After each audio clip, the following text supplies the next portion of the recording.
as James had imagined it when he looked ahead to this night, which he had naturally done a lot.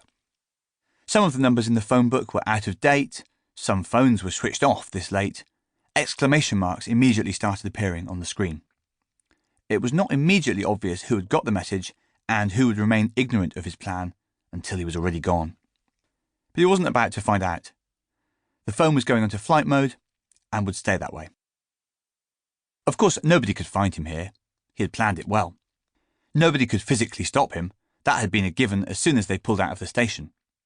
All the same, he didn't want to be bothered over the next few hours by people's responses. This wasn't a proposal, it was a done deal. Flight mode was a good compromise. He didn't want it off altogether because the phone was his only timepiece, for a start. It would be reassuring to keep an eye on the time, to know how close he was to 7:30 in the morning, when it was going to happen. The phone would be by his side, but surrounded by a force field. Nobody could touch him now. A little aeroplane icon popped up at the top of the screen to confirm that it was no longer possible for any of James's contacts to speak to him. This time the moment was as rewarding as it should be, did feel as significant as it should. Admittedly, it wasn't quite the end of his interaction with the rest of humanity. It was possible he'd have to speak a few words here and there before 7:30 a.m, but no real conversations. Those were done with. No more opportunities to mess up, to disappoint others or himself. It was done. James rummaged in his plastic bag, bringing it up onto the narrow bed with him. For his final meal on this mobile death row, he had brought 2 pork pies, a 6-pack of beers, and a packet of plain chocolate digestives. "What a spread!" he could hear his sister Sally saying, in the mock-famous 5 voices they used to adopt in their early 20s. The youthful person's mockery of the only just past. He removed the biscuits from the bag. Tearing off the yellow strip to open the packet, stuffing the first biscuit into his mouth, provoked the usual rush of guilt and shame. It was a conscious effort to remind himself that those feelings were obsolete now, that he was free. He could eat whatever he wanted, do whatever he wanted, for the whole of this ghostly night that was left to him. It had surprised him a little how slow the adjustment was. The way that even though he had made his decision weeks ago, the body and mind kept on with their business. That was what life was like, he supposed. An amazing amount of it was lived almost automatically and could be for many years, unless one found the courage to change it, or do what he was doing now, escape it. James's actions this afternoon wouldn't have looked to an outsider like those of a man about to kill himself. He'd approached it like any other day off work.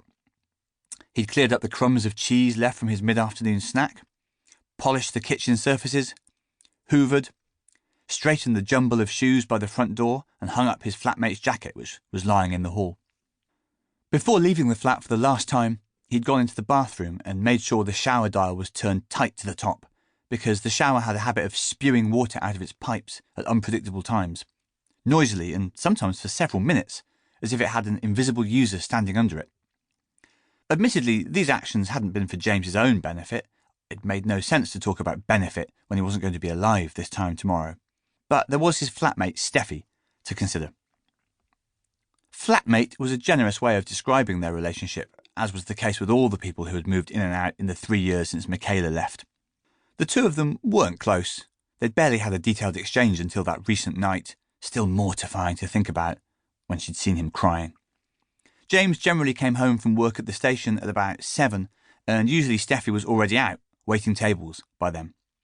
Their main transactions revolved around the Amazon packages which Steffi was always receiving early in the morning, which James collected for her because he knew she would still be asleep. Sometimes he thought he had more conversations with the delivery man, who always said the same thing, "Just a signature here, please, Chief," than with Steffi herself.